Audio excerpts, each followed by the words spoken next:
সমঝোতা স্মারক সইয়ের পরও কাটছে না মধ্যপ্রাচ্য স্থবিরতার। একদিকে মধ্যস্থতাকারী পক্ষগুলোর আলোচনার উদ্যোগ নিয়ে টানাপোড়েন, অন্যদিকে যুদ্ধবিরতি কার্যকরের ঘোষণা দিয়েও লেবাননে চলমান ইসরায়েলি হামলা। সব মিলিয়ে ক্ষণে ক্ষণেই নতুন মোড় নিচ্ছে মধ্যপ্রাচ্য পরিস্থিতির। শুক্রবার সুইজারল্যান্ড আলোচনা ভেস্তে গেলেও নতুন দফায় আলোচনা শুরুর বিষয়ে সুখবর দিল যুক্তরাষ্ট্র ইরান।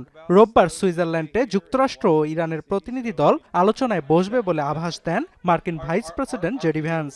ইতোমধ্যে বৈঠকে নেতৃত্ব দিতে মার্কিন বিশেষ দূত স্টিভ উইটকফ ও ট্রাম্প জামাতা জ্যারেড কুশনার সুইজারল্যান্ডে অবস্থান করছেন বলে নিশ্চিত করেন তিনি। নোভা এলইডি টিভি, ঝকঝকে ছবি, নিখুঁত শব্দ, 5 বছরের ওয়ারেন্টি। নোভা মানি সঠিক মান, নিশ্চিত সেবা। এদিকে খসড়া চুক্তির আওতাধীন প্রতিশ্রুতি পূরণে ইরানের প্রতিনিধি দল শিগগিরই সুইজারল্যান্ড যাচ্ছেন বলে জানিয়েছেন ইরানের পররাষ্ট্র দপ্তরের মুখপাত্র ইসমাইল বাঘাই।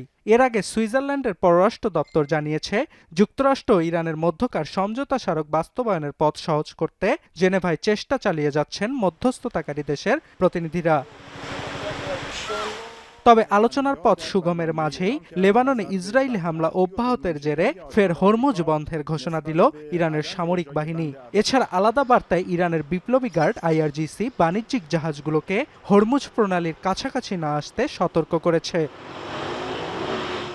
এর আগে শুক্রবার যুদ্ধবিরতির শর্তে রাজি হয় ইসরায়েল হিজবুল্লাহ। এরপরও যুদ্ধবিরতি ভেঙে লেবাননের দক্ষিণ অংশে হামলা চালিয়ে যাচ্ছে ইসরায়েলি প্রতিরক্ষা বাহিনী আইডিএফ। এতে ঝরছে নতুন নতুন প্রাণ। অর্ণব প্রসাদ, এখন বিশ্ব।